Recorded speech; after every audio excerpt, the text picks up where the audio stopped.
Most people consider life a battle, but it is not a battle, it is a game. It is a game, however, which cannot be played successfully without the knowledge of spiritual law. And the Old and the New Testaments give the rules of the game with wonderful clearness. Jesus Christ taught that it was a great game of giving and receiving. Whatsoever a man soweth, that shall he also reap. This means that whatever man sends out in word or deed will return to him. What he gives, he will receive. If he gives hate, he will receive hate. If he gives love, he will receive love. If he gives criticism, he will receive criticism. If he lies, he will be lied to. If he cheats, he will be cheated. We are taught also that the imaging faculty plays a leading part in the game of life. Keep thy heart, or imagination, with all diligence, for out of it are the issues of life. Proverbs 4:23. This means that what man images, sooner or later externalizes in his affairs. I know of a man who feared a certain disease. It was a very rare disease and difficult to get, but he pictured it continually and read about it until it manifested in his body and he died, the victim of distorted imagination. So we see, to play successfully the game of life, we must train the imaging faculty. A person with an imaging faculty trained to image only good brings into his life every righteous desire of his heart. Health, wealth, love, friends, perfect self-expression, his highest ideals.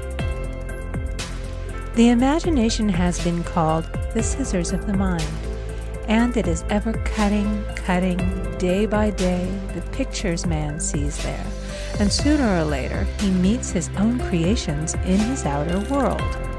To train the imagination successfully, man must understand the workings of his mind.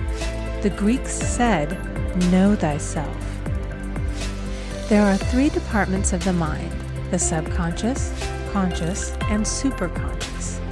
The subconscious is simply power without direction. It is like steam or electricity, and it does what it is directed to. It has no power of induction. Whatever man feels deeply or images clearly is impressed upon the subconscious mind and carried out in minutest detail. For example, a woman I know, when a child, always made believe she was a widow. She dressed up in black clothes and wore a long black veil, and people thought she was very clever and amusing. She grew up and married a man with whom she was deeply in love. In a short time he died, and she wore black and a sweeping veil for many years.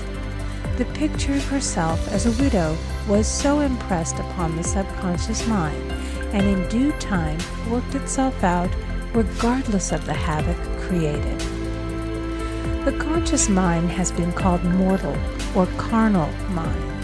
It is the human mind and sees life as it appears to be. It sees death, disaster, sickness, poverty, and the limitation of every kind, and it impresses the subconscious. The superconscious mind is the God mind within each man and is the realm of perfect ideas. In it is the perfect pattern spoken of by Plato, the divine design, for there is a divine design for each person.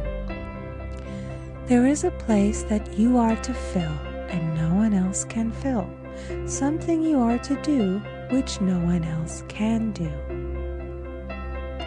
There is a perfect picture of this in the superconscious mind.